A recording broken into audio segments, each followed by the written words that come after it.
कल 9 अगस्त इस पवित्र श्रावण महीने की अंतिम दिन पूर्णिमा तिथि है और रक्षाबंधन भी है, सावन की पूर्णिमा है।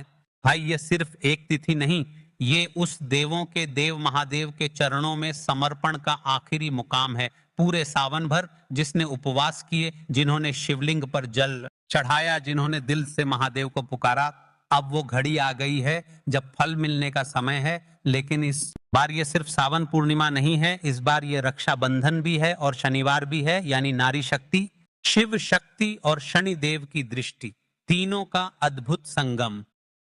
महापुराण कहता है पूर्णिमा के दिन शिव को जो एक दिया जलाकर श्रद्धा से प्रणाम करता है, उसके जीवन के पाप जल जाते हैं। और जब ये पूर्णिमा श्रावण मास में हो तो समझो 100 गुना पुण्य। सावन पूर्णिमा वो तिथि है जब शिव की कृपा, चंद्रमा की शीतलता और ऋषियों के आशीर्वाद तीनों एक साथ मिलते हैं। इस दिन किए गए दीपदान, जप और श्रद्धा भरे उपायों का असर सीधा 100 गुना बढ़ जाता है। हर बहन को अपने भाई के लिए रक्षाबंधन पर एक कार्य अवश्य करना चाहिए, और रक्षाबंधन की पूर्णिमा यानी श्रावण महीने का दिन शिव मंदिर में हर माता बहनों को अपने भगवान शंकर, अपने भाई के लिए इस उपाय को अवश्य करना चाहिए। वे उपहार में इतना दे जाते हैं जितना आपने कभी कल्पना नहीं करी होगी। महाराज, आज की यह अंतिम श्री सावन शिव महापुराण की कथा से पैन खोलकर सुन लो रे सबको। कल 9 अगस्त, यह कोई आम दिन नहीं है, यह दिन हर वर्ष में एक बार ही आता है। इस दिन किया जाने वाला एक हल्दी के दीपक का उपाय शिव मंदिर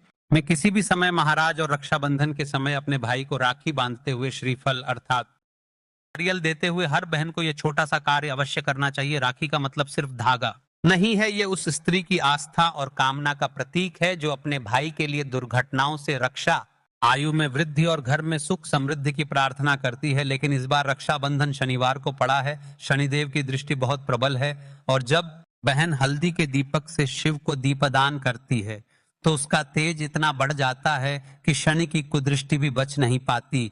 ऐसे में भाई के जीवन में शांति, सफलता, उन्नति और रक्षा की अजेय दीवार बन है। भाग अब सुन, इस दिन का योग कुछ ऐसा है जो वर्षों में नहीं आता।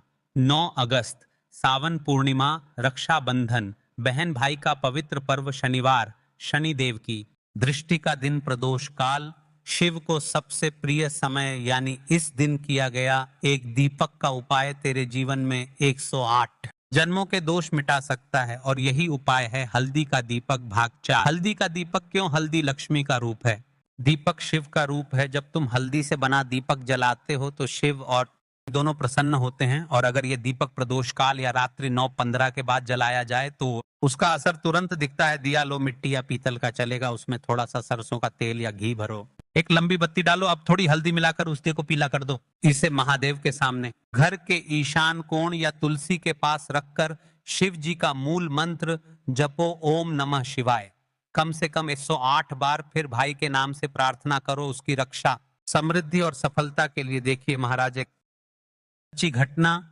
जिस महिला के साथ एक दुर्घटना हुई, आज एक पत्र आया है, सुनिए। मेघा नाम की एक बहन थी, उसका भाई हर बार इंटरव्यू में फेल हो जाता था, कभी हेल्थ की दिक्कत, कभी एक्सीडेंट, कभी नौकरी छूट जाती।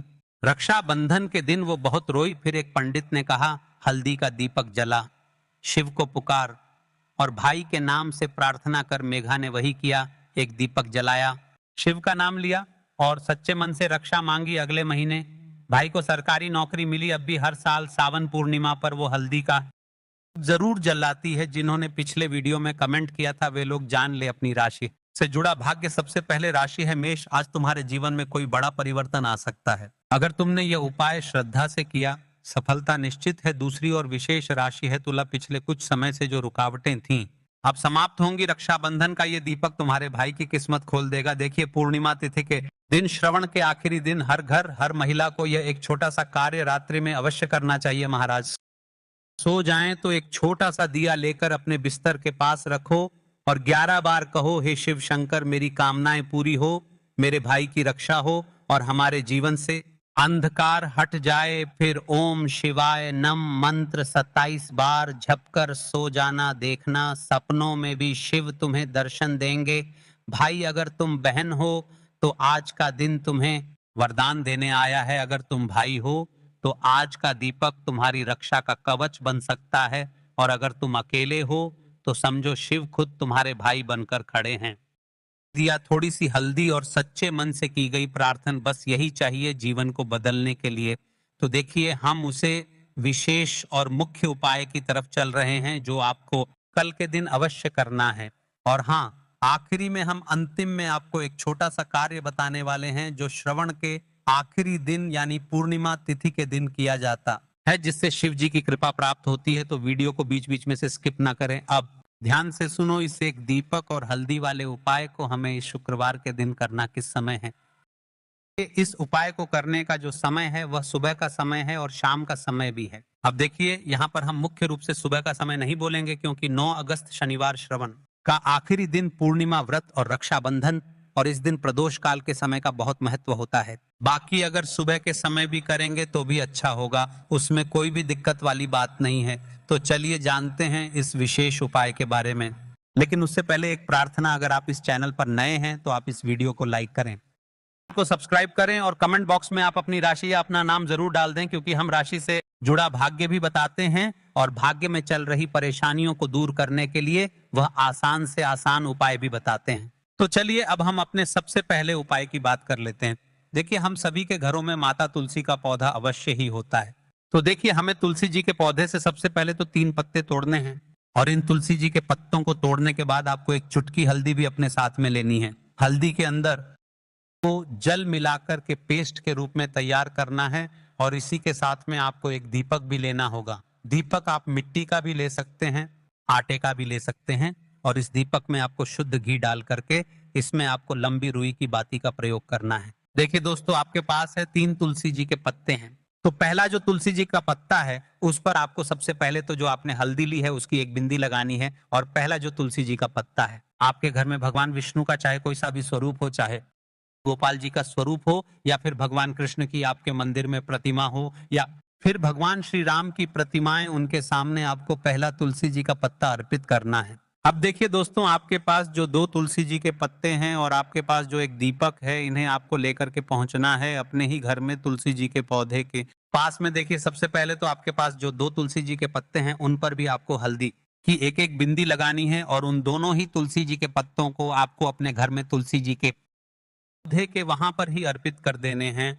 और इस प्रकार से ये दोनों पत्ते भी तुलसी जी के पौधे के पास में अर्पित करने के बाद अंत में जो आपके पास एक लंबी बाती का दीपक है, इसे आपको तुलसी जी के पौधे के पास में ही प्रज्वलित कर देना है। जो भी व्यक्ति अपने ही घर पर इस प्रकार से तुलसी जी के 3 पत्तों का यह उपाय कर लेता है तो उसका परिवार हमेशा खुश रहता है, उसके परिवार में कभी भी कोई भी संकट उत्पन्न नहीं होता है और यदि आपके घर में जो भी ग्रह क्लेश है वह भी समाप्त होते हैं। तो इस प्रकार से ये सुंदर सा उपाय है। अब बात करते हैं अगले उपाय की।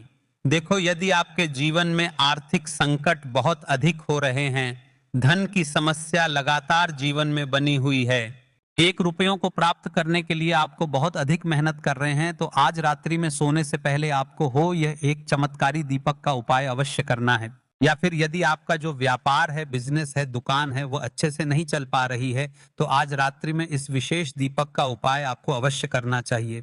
देखो दोस्तों दीपक हमारे घर में सभी नकारात्मक शक्ति को बाहर करता है। यह उपाय आपको साल में केवल 1 बार करने का ही मौका मिलता है। देखिए इस उपाय के लिए आपको तुलसी जी की जो सूखी लकड़ी होती है उसे ले लेना है। देखिए दोस्तों यदि आपके पास पुरानी तुलसी जी की लकड़ी है तो उसे आप ले सकते हैं, और यदि आपके घर में तुलसी जी जो लकड़ी है वह सूखी हुई है तो उसकी लकड़ी आप तोड़ करके इस्तेमाल कर सकते हैं।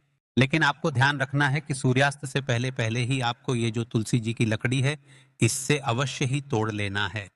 तो उपाय के लिए आपको सबसे पहले तो एक मिट्टी का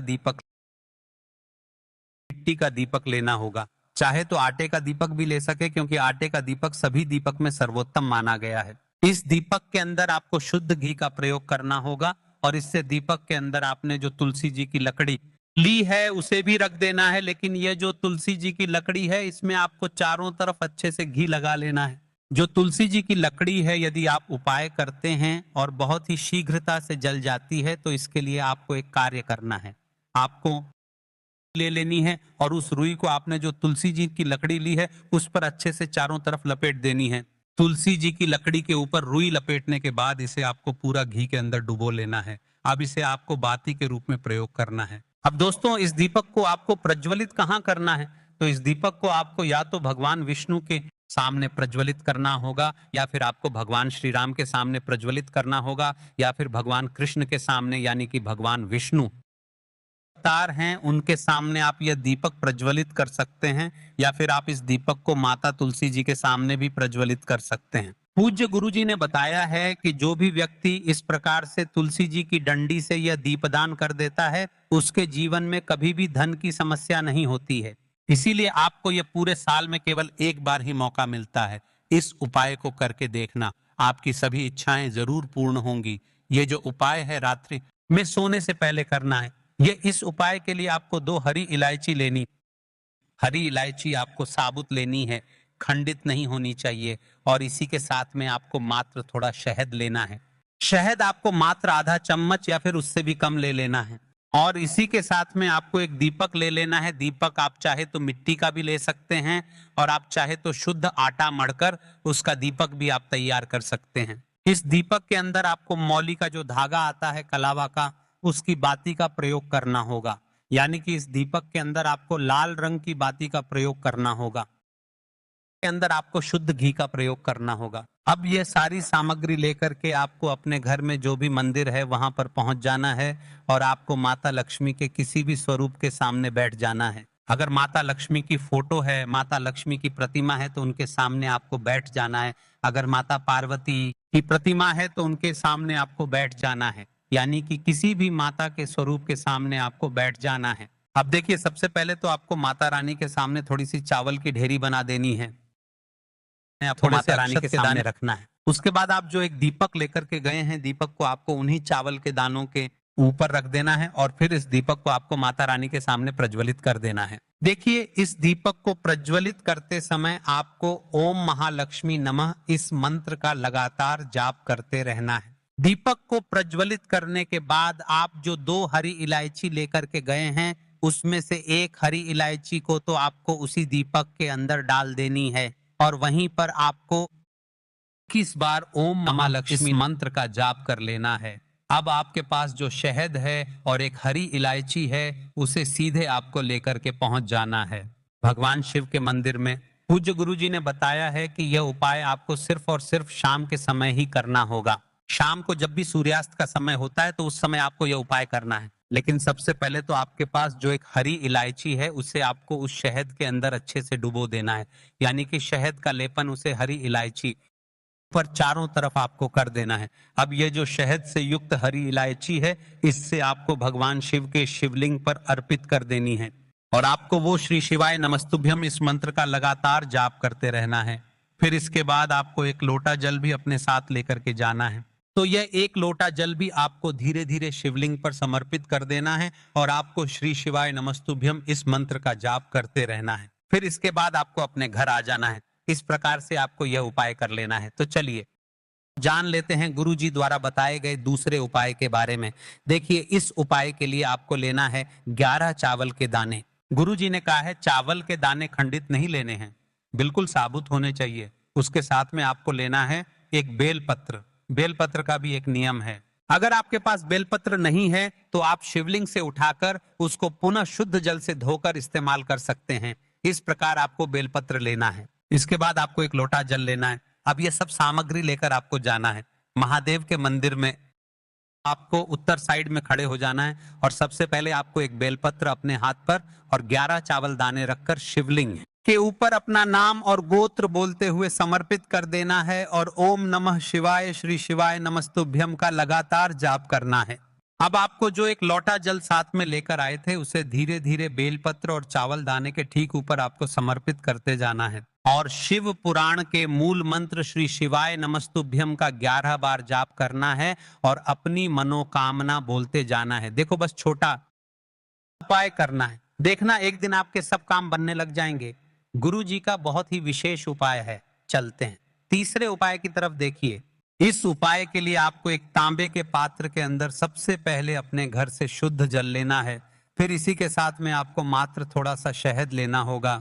शहद आपको आधा चम्मच या फिर उससे भी कम लेना है, और इसी के साथ में आपको एक प्यारी सी बेलपत्र ले लेनी है। बेलपत्र यदि आपको नहीं मिल पाती है तो भगवान शिव के शिवलिंग पर चढ़ी हुई बेलपत्रों को आप पूर्ण शुद्ध जल से के उपयोग कर सकते हैं। और बेलपत्र जो है वह कहीं से भी कटी फटी खंडित नहीं होनी चाहिए। अब ये तीनों सामग्री लेकर के सीधे आपको पहुंच जाना होगा।